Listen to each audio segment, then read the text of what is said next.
ओम सर्वधर्मस्थापकस्त्वं सर्वधर्मस्वरूपकः आचार्याणां महाचार्यो रामकृष्णाय ते नमः।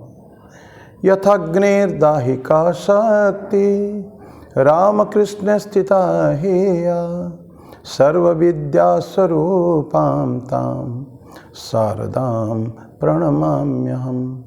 परतत्त्वे सदा लीनो रामकृष्ण समाज्ञया यो धर्मो स्थापनरतो वीरेशं तं नमाम्यहम्।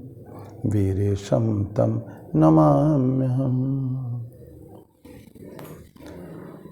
भगवान श्री रामकृष्ण देव, भगवती माँ शारदा जी और स्वामी जी को मैं प्रणाम अर्पित करता हूँ।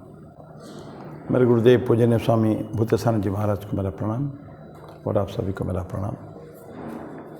आज भगवद गीता का चतुर्दश 14वां अध्याय का 16वां श्लोक से करेंगे। 16वां श्लोक पढ़ा था आधा, फिर वहीं से विल कंटिन्यू, लेकिन उसके पहले एक छोटा सा भजन।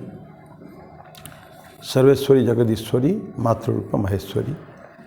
बहुत पहले जगजीत सिंह जी का एक माँ के ऊपर कैसेट आया था, बहुत पुरानी बात है, उसी में से लिया गया ये भजन।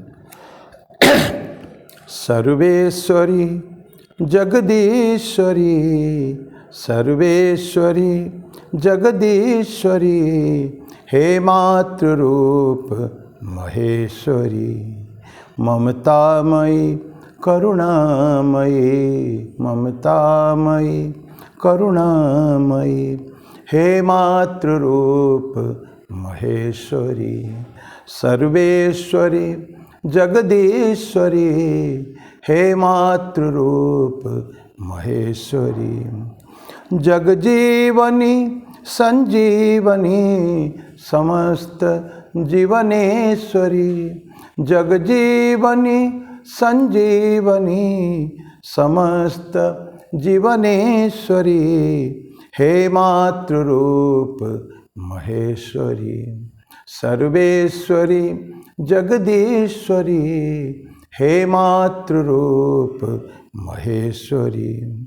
जगपालिनी जगतारिणी, प्रतिपल भुवन हृदयेश्वरी, जगपालिनी जगतारिणी, प्रतिपल भुवन हृदयेश्वरी, हे मातृरूप महेश्वरी।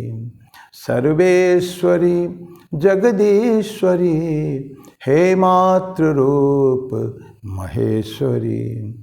तमहारिणी शुभकारिणी, मनमोहिनी विश्वेश्वरी, तमहारिणी शुभकारिणी, मनमोहिनी विश्वेश्वरी, हे मातृरूप महेश्वरी। सर्वेश्वरी जगदीश्वरी, हे मातृरूप महेश्वरी। सर्वेश्वरी जगदीश्वरी, हे मातृरूप महेश्वरी।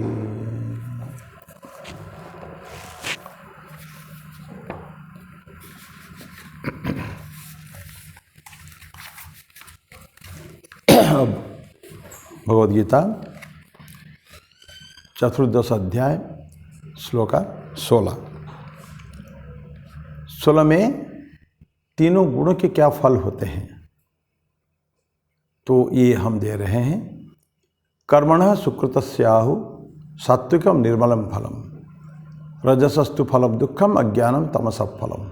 इसको हमने आधा पढ़ा था। बोलते कि अच्छे काम अगर करते हैं कि कर्मणः सुकृतस्याहु, बहुत अच्छा काम जो करता है, is engaged in all good things. और सात्विक गुण क्या है पहले हम पढ़ चुके हैं।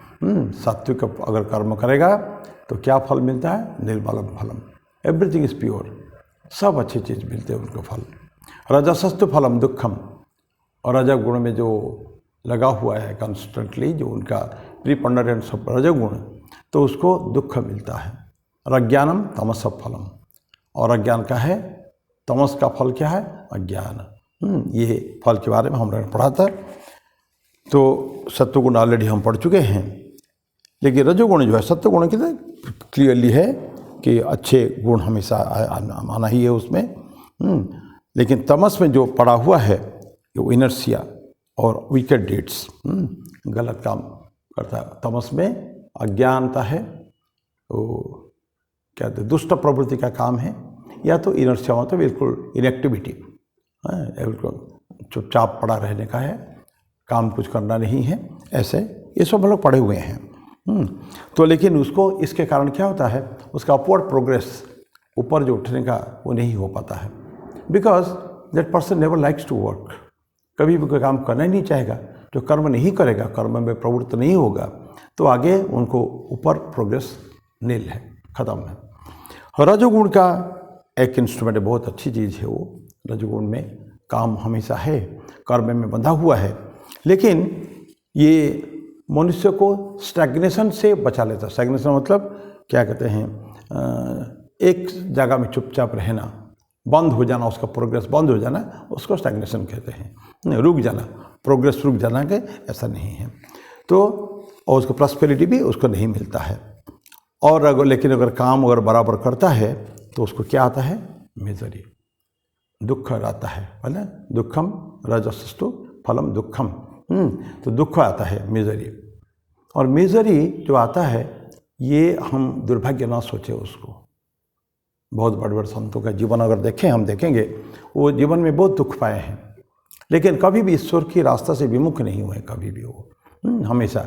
और ये दुख का कारण स्वामी विवेकानंद स्पष्ट बोलते हैं, दुख में जो आदमी रहता है उसको ट्रेनिंग मिलती है, ट्रेनिंग ग्राउंड।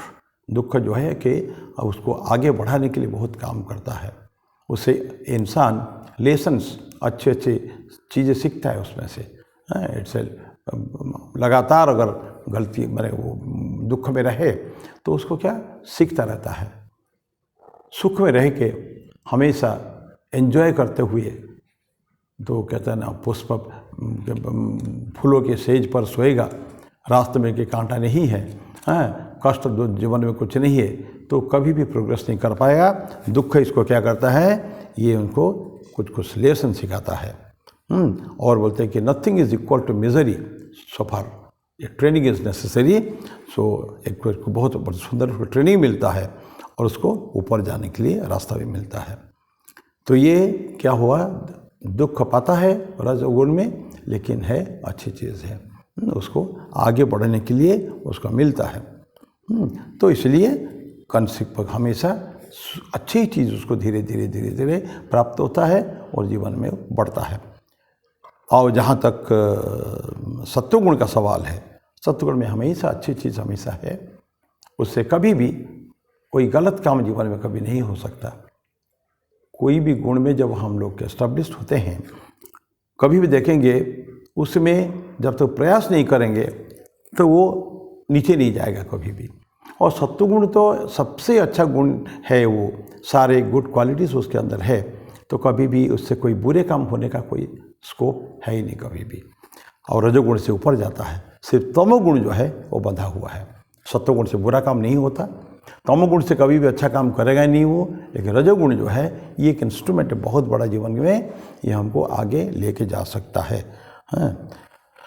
अब 17वां श्लोक जो है, सत्वात् संजायते ज्ञानम रजसो लोभ एवच प्रमाद मोहो तमसो भवत अज्ञानम एवच। तो सत्वात् संजायते ज्ञानम, सत्व से क्या आता है, ज्ञान मिलता है। रजसो लोभ एवच, और रजोगुण में अगर है उसको लोभ होगा। और प्रमाद मोहो तमसो भवतो अज्ञानम एवच, तमस से तीन बातें बता रहे हैं, प्रमाद, मोह और अज्ञान। पहले भी अज्ञान बोल चुके हैं हम। तो अज्ञान तमस फलम, यहाँ भी फिर रिपीट कर रहे हैं। प्रमाद मतलब हिडलेसनेस, सुनना नहीं कुछ चीज़ को, ध्यान ही नहीं देना कभी भी, चुपचाप सुनने, किसी को सुनने की भी सुनना नहीं है, तो इसको कहते हैं प्रमाद कहते हैं। डलने जिसको कहते हैं, क्या सत्वगुण वाले, रजोगुण वाले they are always active no, तो आपको जो भी अच्छे बात बोलेंगे उसको they will take it into themselves, सुनेंगे, उसके ऊपर क्रियान्वयन करने का प्रयास करेंगे। पर तामसी व्यक्ति ऐसा है, he so dull, so dead, he will never listen to anything, कुछ सुनेगा भी नहीं कभी भी। इसे बोलते हैं प्रमाद और मोह, डिल्यूजन। मोह क्या होता है, पहले पढ़े हम लोग अगेन, क्योंकि 14वां अध्याय में है, बहुत बार पढ़ चुके हैं। मोह हमको हम अपने जो रियलिटी खो देते हैं, क्या है हम उसको भूल जाते हैं, क्योंकि एक आवरण हमारे चुप है। ये आवरण शक्ति जो है हमारे अच्छाई को, हर चीज़ को छुपा के रखता है अंदर है, तो इसका मोह बन जाता है। तो उसमें इंसान अपनी रियलिटीज़ को कभी समझ नहीं पाता है। तो क्या बोलते हैं, प्रमाद, मोह, तमस और अज्ञान तमसः है।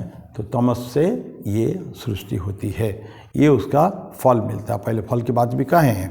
तो सत्व संजायते ज्ञान, सत्व से क्या मिलता है, विजडम है। विजडम मतलब प्रज्ञान, विज्ञान एक्चुअली होता है। ज्ञान ऐसी, विजडम और नॉलेज में एक फ़र्क है। नॉलेज हमारा ज्ञान होता है, सूचना मिल गई है, हम जान लिया, लेकिन उसको यूज़ करके, ज्ञान का अवलंबन से, ज्ञान को व्यवहार करके हम अगर हमारे जो और आगे बढ़ते हैं चीज़ों को, उसका व्यवहार करते हैं, वो ज्ञान को अपने जीवन में, उसको विज्ञान कहते हैं, प्रज्ञान भी कहते हैं उसको। ठाकुर जैसे उदाहरण देते हैं, रामकृष्ण तो कई सारे उदाहरण देते हैं कि दूध के बारे में किसी ने सुना है और दूध को किसी ने देखा है और तीसरा व्यक्ति ने दूध को चखा है। तो जिसने सुना है जानता है कि दूध सफ़ेद होता है और कुछ पौष्टिक तत्व उसमें रहता है, ये जानता है कौन, जिसने दूध के बारे में सुना है। जैसे देखा है, yes this is white colour, देखने बहुत सुंदर दिखता है, लेकिन अभी भी चखा नहीं हो। तो सिर्फ जो सुना है वो देखा भी नहीं, जो देख लिया, देखने वाले के सामने अगर चूने का पानी और दूध दोनों रख दें, वो दोनों को देखने से फ़र्क ही नहीं कर पाएगा कौन क्या है, इसमें चूना पानी कौन है, इसमें दूध कौन है। लेकिन दूध जो चखा है, ठाकुर बोलते हैं, वो ठीक ठीक जानता है, दूध मधुर है, दूध पोषक तत्व उसमें बहुत है, दूध पी के हृष्ट पुष्ट होना। तो सुनने से, देखने से नहीं होगा, उसके जीवन में यूज़ करना। एक और उदाहरण देते हैं, लकड़ी में अग्नि है, ये सभी जानते हैं, लेकिन वो काष्ठ में, उस काष्ठ को घिस कर या माचिस लगा के उस काष्ठ को जलाकर उसमें से अग्नि प्रज्वलित करके उसमें भोजन बनाना और अपने जो भी अपना अग्नि के कर्म करना, हवन करते हैं, बहुत अग्नि का ये है, काम है, तो उसको करना, वो हो गया प्रज्ञान। तो सत्व गुण से क्या आता है, ये प्रज्ञान आता है। और रजस से लोभ आता है। लोभ क्या हुआ, लोभ है आप पढ़े हैं ऑलरेडी, दूसरे की प्रॉपर्टी को अपना बनाना। मेरा नहीं है, लेकिन मेरे पास है बहुत, कमी नहीं है, लेकिन फिर भी मैं चाहता हूँ, it's so more and more and more, great, ये भी चाहिए, वो भी चाहिए, मेरे को मेरा होना चाहिए। ये जो पॉजिटिवनेस जो है ये बढ़ जाता है। और तमस से क्या होता है, अज्ञान होता है। तो ये सत्य है गुणों के बारे में। तो हमको करना क्या है, मनुष्य का कर्तव्य है तमस को छोड़कर रज में जाए और रज को छोड़कर सत्व में जाए। तो जो तमस को छोड़ेगा उसके लिए उसको बहुत डिटर्मिनेशन चाहिए। ऐसा तो रजस में नहीं जा सकता, ऐसे भी बहुत लंबे, क्योंकि ये एक क्वालिटी, ऐसा गुण, ऐसा अवगुण उसका हो जाता है, उसको छोड़ के जा नहीं सकता कभी भी। लेकिन तामसिक लोग को भी राजसिक होते हैं। स्वामी विवेकानंद तो left and right he scolded us Indians. Swami जो शिकागो से आए भारतवर्ष, और उससे पहले भी, तब तो भारत परतंत्र है, स्वतंत्रता 1947 में, मैं ये 1897 की बात कर रहे हैं। स्वामी जी जब शिकागो पार्लियामेंट से वापस आए तो बोले कि हम सब तामसिकता से पिछले सैकड़ों साल से डूबे हुए हैं, तो इसलिए सब आते हैं, वो मुगल आए, डच आए और अंग्रेज भी आए, कितने जाति आके हमारे ऊपर शासन करके चले गए, हमारे ऊपर सीने के ऊपर चढ़कर रोंद कर हमें वो चले गए। क्यों, हम लोगों के पास वो शक्ति नहीं थी, विशेष करके। नहीं तो ये तो उदाहरण आता है, लोग जो लोग इस पे बातें करते हैं, जैसे आज से 2000 साल पहले, 2300 साल पहले करीब करीब अलेक्जेंडर आए थे, 200-300 लोग साथ में लेके आए थे। तो लेकिन कितने सारे, वो तो एक संयोग था कि भारत छोड़ के चल दिए, उन्होंने युद्ध को बंद कर चले गए, वो हारा उन्होंने पुरुष से, जो भी है इतिहास ऐसा है। तो लेकिन किन्होंने साथ दिया? हम लोगों ने अपने आप को प्रोटेक्ट नहीं कर पाए, डिफेंड नहीं कर पाए, ये था कम लोगों में भी, और हमारे लोगों ने उनको साथ दिया। Same thing happened in the Mughal area में कहे, उसके बाद अंग्रेज में कहे, हमारे पास सारी कैपेसिटी होने के बाद भी लोगों में तामसिकता थी। यस है, हमारे पुरानी जो संस्कृति, पुराने विरासत, हमारे शक्ति, भारत की जो प्रचंड शक्ति थी, बड़े बड़े हो गए हैं यहाँ शासक लोग, तो उसको भूल गए हम लोग। तो ये सत्व तमस से हमको सत्व में जा सकते हैं, जाना चाहिए, और अंततगत्वा हमारे जो लास्ट, जो अंतिम जो इच्छा है, सत्व गुण में सबको प्रतिष्ठित होना चाहिए। केवल उतना ही नहीं, सत्व गुण में प्रतिष्ठित भी नहीं होना, उसको लांग कर जाना, त्रिगुणातीत बनना। थोड़ा पढ़ेंगे, आगे पढ़ेंगे इसको, सारे गुणों को अतीत करके छोड़कर त्रिगुणातीत। नाइदर वी आर अंडर सत्व न रजस न तमस, तो ये सारे को छोड़कर ऊपर जाने का है। देन श्लोक नंबर 18, ऊर्ध्वम गच्छन्ति। अभी ये सत्व और रजोगुण के, तमोगुण के सारे गुण बता रहे हैं, क्या उसका फल है, कहाँ उनकी गति होती है। अब ये जो 18वां श्लोक है, इसको विभिन्न गुण में प्रतिष्ठित व्यक्तियों की गति कैसी होती है। ऊर्ध्वम गच्छन्ति सत्वस्थाः, मध्ये तिष्ठन्ति राजसाः, जघन्य गुणवृत्तिस्था, अधो गच्छन्ति तामसाः। ऊर्ध्वम गच्छन्ति सत्वस्थाः, सत्वगुण वाले क्या कहाँ जाते हैं? ऊर्ध्व, ऊपर जाते हैं, उनका बिल्कुल एकदम लास्ट हाइट्स में है वो। ऊर्ध्व गच्छन्ति सत्वस्थाः, मध्य तिष्ठन्ति राजसाः, बीच में राजस गुण वाले वो मध्य बीच में रहेंगे, और जघन्य गुणवृत्तिस्था, अधो गच्छन्ति तामसाः, और तामसी व्यक्ति नीचे जाते हैं। क्यों? जघन्य गुण, बहुत माने क्या घृणित काम वो लोग करते हैं। जघन्य मतलब बहुत खराब काम, जिसको कहते हैं जघन्य गुणवृत्तिस्था। ऐसे गलत टेम्परामेंट, गलत अवगुण के कारण वो क्या करते हैं, कहाँ नीचे चले जाते हैं। ये श्लोक नंबर 18वां है। एक रिलेशनशिप जो कहते हैं ना, हाँ पर बीच में किसमें कि हमारे गुण कैसा है और हमारा ऊपर जाएंगे कहाँ जाएंगे उसके बारे में है। तो हमारी गति, क्योंकि हर गुण का, हर एक क्वालिटी का व्यक्ति क्या गति होती है, कोई नीचे, कोई पीछे, कोई आगे, कोई बहुत आगे प्रोग्रेस कर जाता है। जैसा अभी तक पढ़े सत्वगुण वाले बहुत प्रोग्रेस करते हैं, अभी उसी के बारे में थोड़ा चर्चा होती है। वो उच्च रहेंगे कि नीचे रहेंगे। सत्वगुण क्या करेंगे? कैसे जन्म लेंगे? ऊपर जाने का मतलब नेक्स्ट पुनर्जन्म कैसा होता है? सेलेस्टियल्स, दैवी प्रकृति के रहेंगे। देवदूत जैसा होता है ना, सेलेस्टियल मतलब जो उच्च लेवल के हैं, माने हमारे इस मर्त्य भूमि की बात नहीं है। जो वो बहुत सारे लोग होते हैं ना, वहाँ तो उसकी हम बात कर रहे हैं। पहले एक श्लोक में चर्चा किए थे हम लोग कि ब्रह्मलोक जाएंगे वो लोग, हैं सारे अच्छे प्रैक्टिस करके उनको जाना कहाँ है? ब्रह्मलोक में। वही हमारा है, ब्रह्म ज्ञान नहीं, ब्रह्मलोक में है, मतलब वही बहुत प्योर है रहेंगे। लेकिन ब्रह्म ज्ञान मतलब कंप्लीटली मुक्ति जो है, मोक्ष की बात हम नहीं कर रहे हैं, ये गुण है। गुण वाले मुक्ति होगी नहीं। मुक्ति तभी होती है जब तीनों गुण से ऊपर जाकर सब, तब जाके हो पाता है। ठीक है, तो ये सत्वगुण क्या है? ये जो सत्वगुण है सेलेस्टियल हो सकते हैं, लेकिन जो आनंद की प्राप्ति चाहते हैं हमेशा जीवन में, आनंद, सुख नहीं आनंद से, ये हमारा सच्चित आनंद स्वरूप हमारा है। तो जो आनंद की खोज में है वो कहाँ जाएंगे? सेलेस्टियल, बहुत ऊंचे चले जाएंगे। लेकिन अगर वो ज्ञान और चाहता है, नॉलेज चाहता है, ज्ञान की प्राप्ति की उसकी इच्छा है, वो क्या करेगा? वो भी जाएगा, ऊंचा जाएगा, एक बहुत ऊंचे जन्म उसको मिलेगा, सूटेबल ह्यूमन बर्थ, और करके वो आगे चल के फर्दर प्रोग्रेस के लिए कोशिश करेगा। अभी सत्वगुण में है, उसको केवल ज्ञान चाहिए, ज्ञानालोक चाहिए उसको। पहले वाला क्या था? आनंद चाहिए उनको। तो सब परफेक्ट प्रोग्रेस, सच्चित आनंद, चित्त से ज्ञान और आनंद है, अंतिम है। तो आनंद जो चाहते हैं वो या उसमें इन्वॉल्व होना चाहते हैं वो ऊपर जाएंगे, सेलेस्टियल तो दैवी, कोई दैवी जन्म उनका होगा, देवता टाइप का जन्म होगा उनका। तो बाकी जो चीज़ का ज्ञान है उनको क्या करेंगे, वो एक हाई माने जन्म उनको मिलेगा।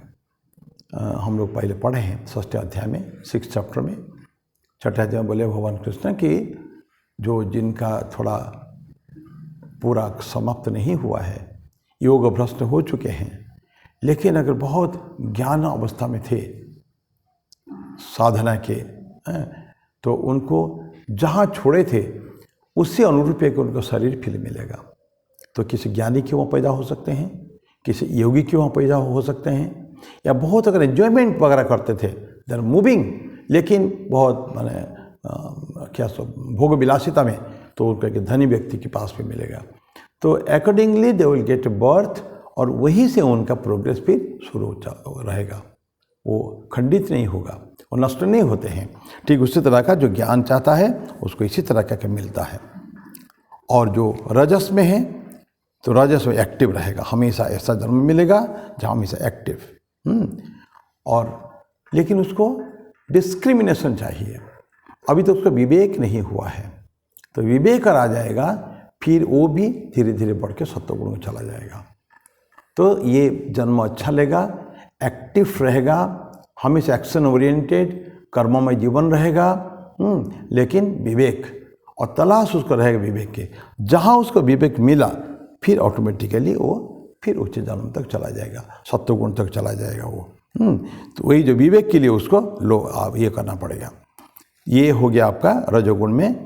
और तमोगुण वाला तो बारंबार हम पढ़ते हैं कि वो बुरी तरह फंसा हुआ है एकदम नीचे की जन्म में, बहुत गलत क्वालिटीज के कारण। तो नेदर मतलब नर्क जैसा उनका अवस्था है, उसको बोलते हैं नारकीय अवस्था। तो नेदर वर्ल्ड उसको बोलते हैं कि वो ऐसा जगह में जाएगा वो। अब पढ़ें पहले, ये तो कई सारी चीज़ रिपीटेशन है, उसको सब ह्यूमन स्पीसीज पे मिल सकता है, या इंसान का भी अगर शरीर मिलेगा भी तो बहुत नीच जाति में वो पैदा होगा, नीच कुल में पैदा होगा, जहाँ इसी तरह के गंदे काम होते हैं, गलत काम होते हैं, ऊपर जाने का जहाँ कोई स्कोप नहीं है। तो दूसरा श्लोक नंबर 18। अभी गुणों को हमको छोड़ के जाना क्या है आगे। 19 नंबर श्लोक है, नान्यम गुणेभ्य कर्तारम यदा दृष्टानुपश्यति गुणेभ्यश्च परम व्यक्ति मद्भावम सोधिगच्छति। ये सब गुणों से ऊपर कैसे उठने का उसी की ही चर्चा हम लोग कर रहे हैं।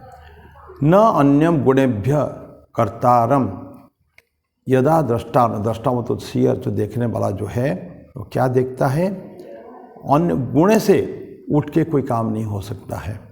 3 गुण हैं, और गुण किसका प्रोडक्ट है, प्रकृति। तो प्रकृति से ही गुण है, त्रिगुणात्मिका प्रकृति कहते हैं हम लोग। त्रिगुणात्मिका सृष्टि त्रिगुणात्मिका है, हम लोग त्रिगुणात्मिका है, सत्व रजस तमस से हम भी बने हुए हैं। प्रकृति भी 3 गुण है, और प्रकृति के अंदर सत्व रजस तमस है। तो वो देखता है कि गुण से ऊपर और कोई देखता ही नहीं कभी, जो भी है सब इस गुणों में बंधे हुए हैं। वो गुणे भी से परम व्यक्ति, लेकिन जो देखता है गुण से भी ऊपर जो देखता है, सारे गुणों से छोड़कर जो देखता है, ऐसा भी संभव है, वो मद्भावम स अधिगच्छति, वो मेरे भाव को आएगा, मेरे तक। जब तक देखता है कि गुणों से ऊपर कुछ नहीं है, वो इस जगत में रहेगा। जहाँ देखना नहीं, गुणों के ऊपर भी कोई काम होता है, कोई व्यक्ति ऐसा है, कोई तत्व ऐसा है, गुणों को लांग करके त्रिगुणातीत होकर गुणों से ऊपर, वो ना रजस में है, ना सत्व में है, ना तमस में है। तो ऐसा व्यक्ति जो क्या करके देखेगा, जहाँ क्रश कर गया, वो त्रिगुणातीत हो गया, वो मुझको ही आएगा, वो मेरे को ही प्राप्त होगा।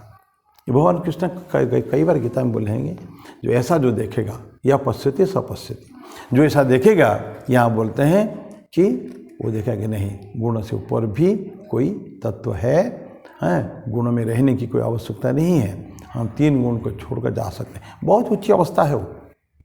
साधारणतः हम लोग सत्व गुण में जाना चाहते हैं, साधारणतः गोटे नॉर्मल व्यक्ति, उसका जो इच्छा है कि मैं रजोगुण तमोगुण भी छोड़ूं, रजोगुण भी छोड़ूं, सत्वगुण में जाऊं।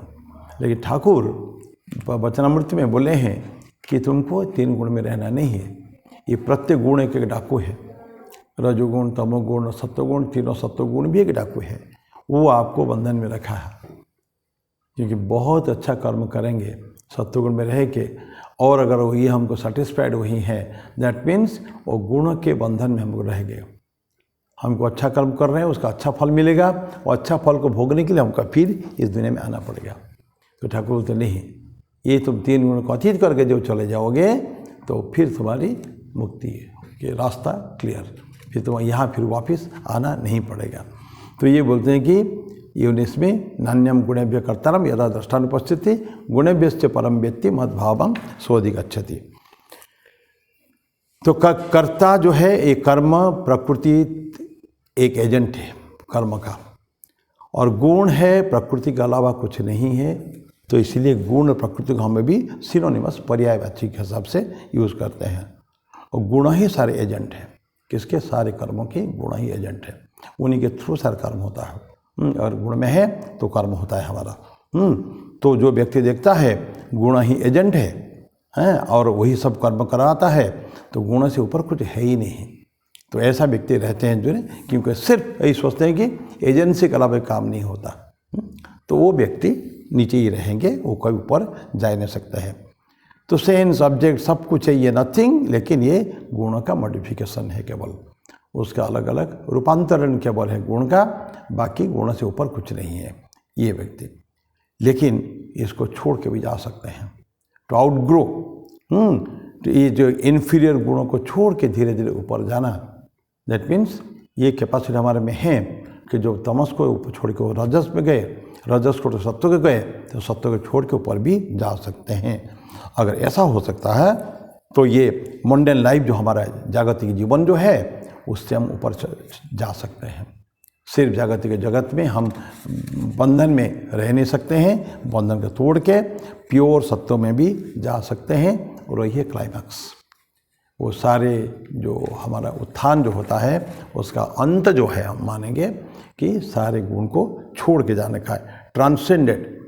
वो कहाँ जाएंगे? निर्गुण ब्रह्मन। ये सारा सगुण ब्रह्मन है। लेकिन बोले कि जो तीनों छोड़ के जो त्रिगुणातीत होता है वो पहुँचेगा निर्गुण ब्रह्मन में। और वो है एब्सोल्यूट स्टेट। और अंतिम हम ब्रह्मन को, परमात्मा आत्मन को क्या कहते हैं?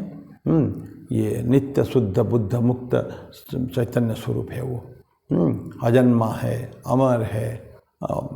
बाकी गीता में जैसे हमने पढ़े हैं सब, अदाह्योम अच्छद्योम अक्लेद्य सुस्य बच, वो तलवार उसको काट नहीं सकता, उसको इत्यादि इत्यादि, पानी उसको भिगा नहीं सकता, हवा उसको सुखा नहीं सकती। ये सब जो गुण हैं ये किसके हैं? निर्गुण ब्रह्मन के हैं। और इसी शरीर में रह के भी उस ब्रह्मन की स्थिति को प्राप्त हो सकता है।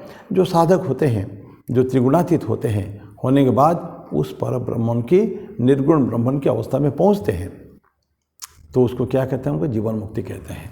अभी तक मृत्यु नहीं हुई उनकी, शारीरिक जो ये भौतिक शरीर का नाश नहीं हुआ है, लेकिन वो मन से मुक्त हो चुके हैं सब कुछ।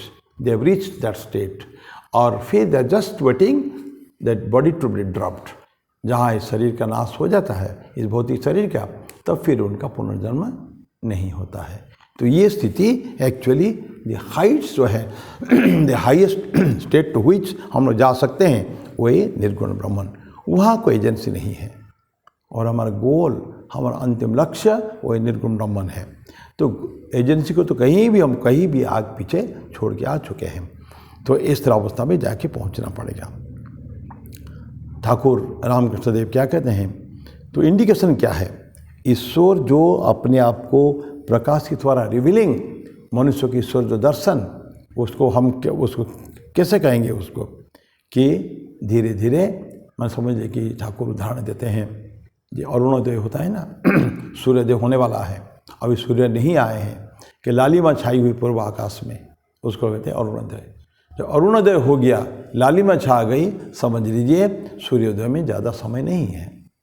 ठीक इसी तरह का ये जो निर्गुण ब्रह्मण में पहुंचते हैं, धीरे धीरे उस अवस्था के राशि है आती है कि उस साधक को लगता है कि बस मेरा अंत समय है ये बिल्कुल, और थोड़ी देर में मेरे को बस उस अवस्था में मैं पहुंच जाऊंगा।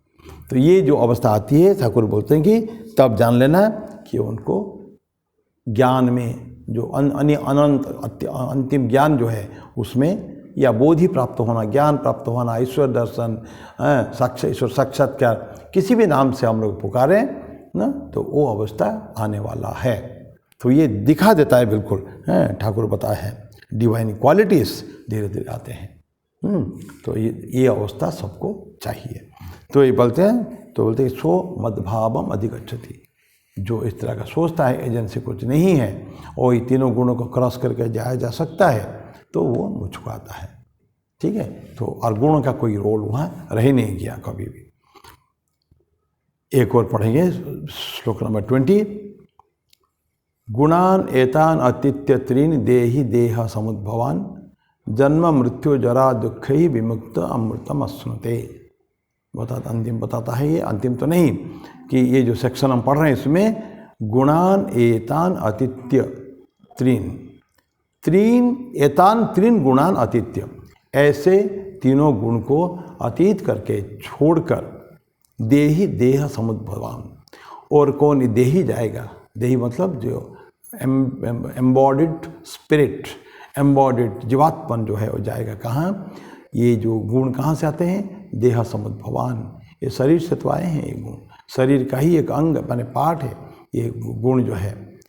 तो जब चला जाएगा देही कहाँ जाएगा, ये सारे तीन गुण को अतीत करके, त्रिगुणातीत होके, अभी पढ़ा हम लोगों ने भी है, जन्म मृत्यु जरा दुख ही विमुक्त अमृतम अश्नुते, मुक्त हो जाता है। किससे मुक्त हो जाता है, जन्म से भी मुक्त, मृत्यु भी नहीं है, जरा भी नहीं है, दुख नहीं है। कुल मिला के ये जो मानविक जो अवस्थाएं हमारी आती है, विभिन्न स्टेज हम लोग जाते हैं, उस स्टेज को क्रॉस कर जाएगा वो, और ये होने वाला नहीं है। हम लोग कहते हैं ना कि 6 स्टेजेस मनुष्य के जीवन में होता है, 6 स्टेजेस से पास होता है उसका शरीर जीवन। कैसा होता है, जायते पहले जन्म लेता है, फिर अस्ति जीवित है, जायते अस्ति वर्धते विपरिणमते अपक्ष्यते विनश्यति। क्या हो गया, क्या स्टेज हो गया, पहले जायते हम लोग जन्म लेते हैं ना, ये 6 स्टेज हमारे प्रत्येक जीवों में 6 स्टेज होता है। जायते मतलब जन्म लेते हैं, अस्ति जीवित रहते हैं हम लोग, ये एग्जिस्टिंग, देन बढ़ते धीरे धीरे वृद्धि होती है। आज एक छोटा बच्चा पैदा हुआ, कल धीरे धीरे बढ़ते बढ़ते हम लोग भी कोई बचपन में शिशु थे, जन्म हुए थे, आज इतना उम्र हो चुका है। और तो क्या होता है, जायते अस्ति वर्धते, वृद्धि धीरे धीरे बढ़ता है। देन विपरिणाम होते, उसके अंदर चेंजेस होता है, बॉडी में, पार्ट्स में, माइंड में, हर चीज़ में उसका परिवर्तन होता है। और परिवर्तन संसार का नियम भी है ना, तो परिवर्तन क्या, विपरिणाम होते, अपक्ष्यते क्षीण, धीरे धीरे क्षय होता है। आंखें खराब हो गया, चश्मा लगाना पड़ता है, जिसका कान खराब है कान में कुछ लगाता है, दांत लगा रहता है, तरह तरह के, जहाँ उसको डिफेक्ट पता चला कुछ कुछ यूज़ करता है, वो नया चीज़ें यूज़ करता है अपने को कैपेबल रखने के लिए, है कि हम समय काम करने के लायक बने।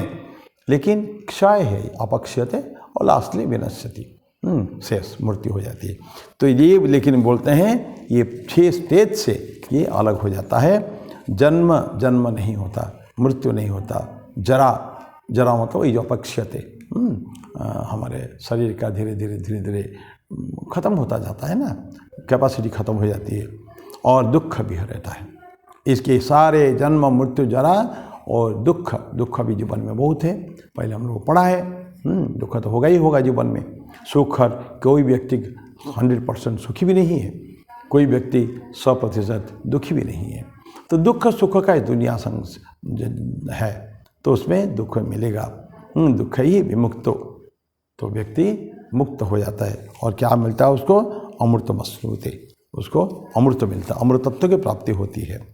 तो ये हमारा जीवात्मन जो है ना, ये हमारा साइकिल है ये। तो जीवात्मन तो रहता है, बॉडी में रहता है, जो 3 गुणों के है वो।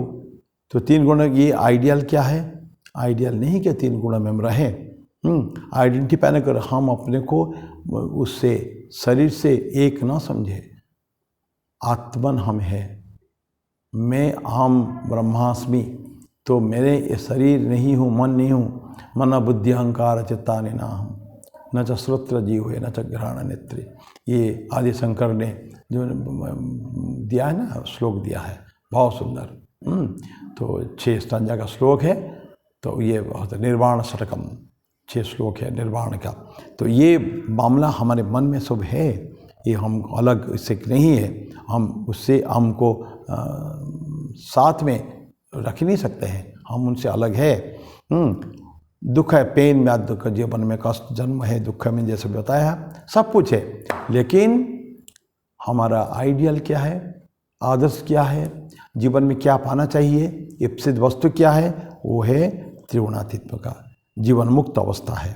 तो जीवन सबको वो कॉन्शियस हमेशा जो जीवन मुक्त हो गया है, हमने बताया ना कि वो जान रहा है कि मैं अब मेरा अंतिम समय है ये, तो वो कोई केयर नहीं करता। सूखे पत्ते जैसा बोलते हैं कि हवा में सूखा पत्ता जो गिरता है, कहीं भी हवा लेकर उसको, पवन उसको लेकर कहीं भी रख दे, गटर में डाल सकता है, किसी मंदिर में भी डाल सकता है, वहाँ वो चला जाएगा, कुछ को फर्क नहीं पड़ता। बिकॉज ये अचीव्ड, जो चाहिए था उसको इप्सित वस्तु मिल चुका है। तो उसका जो निर्गुण ब्रह्मन ब्लिस, जहाँ से आनंद ही आनंद है, यही स्टेज उसको चाहिए। तो जन्म मृत्यु उसका नहीं हो रहा, कुछ और किससे वो अफेक्टेड, फर्क नहीं होगा उसको। ठाकुर भी ये बात बोलते हैं। ये ठाकुर बोलते हैं कैसे अवस्था जानते हो, जो मनुष्य जीवन कैसा है, एक जो नारियल होता है या सुपारी होती है, वो चारों तरफ से उसका जो फाइबर रहता है, कवर रहता है, कवर से जड़ा हुआ रहता है। नारियल को हमको जो तोड़ेंगे वो अलग नहीं होगा उससे उसका जो ऊपर का जो कवर है उससे वो सेल अलग नहीं होगा। लेकिन जब सूख जाता है तो देखिए नारियल को हम ऐसे बजाएंगे, अंदर देखेंगे वो खड़खड़ आवाज़ हो रहा है। दैट मीन्स वो नारियल का जो गुदा जो है पहले बहुत हार्ड था और उसके सेल के साथ लगा हुआ था, अभी अलग हो चुका है। चाहे सुपारी हो, इस तरह उदाहरण ठाकुर देते हैं, जैसे अलग हो जाता है, ठीक उसी तरह का इंसान भी चाहिए। उसको यही चाहता है कि मैं ये स्टेज आए, मैं अलग हो चुका हूँ, मेरा कोई कनेक्शन किससे नहीं है, मैं किससे अटैच नहीं हूँ। और जैसे कष्ट होता है उसको निकालने के लिए कच्चा नारियल को, इस तरह का मनुष्य को कष्ट नहीं हो, बिना एफर्टलेसली आनंद से वो ये शरीर छोड़ के चला जाएगा, फिर कभी वापस नहीं आने के लिए ये स्थिति होती है। ये हम ये सेक्शन को ख़त्म करते हैं। तो 20 श्लोक तक भगवान कृष्ण बोले हैं, फिर अर्जुन का एक प्रश्न रहेगा 21वां श्लोक में, और बाकी छोटे 6 श्लोक हैं। 27 श्लोक का ये चैप्टर है। कोशिश करेंगे अगले एकाध क्लास से समाप्त करेंगे, तो मैं मेरी वाणी को वहीं विराम दूँ मैं। तो अर्जुन का प्रश्न, कैलिंग स्त्रीन गुणान एतान अतितो भवति प्रभो, किमाचार कथम चैतान स्त्रीन गुणान अतिवर्तते। ये 21वां श्लोक में अर्जुन का प्रश्न रहेगा, इसको हम अगले बार पढ़ेंगे। तब तक मैं वाणी को विराम देता हूँ। ओम शांति शांति शांति। हरि ओम तत्सत। श्री राम कृष्णार्पणमस्तु।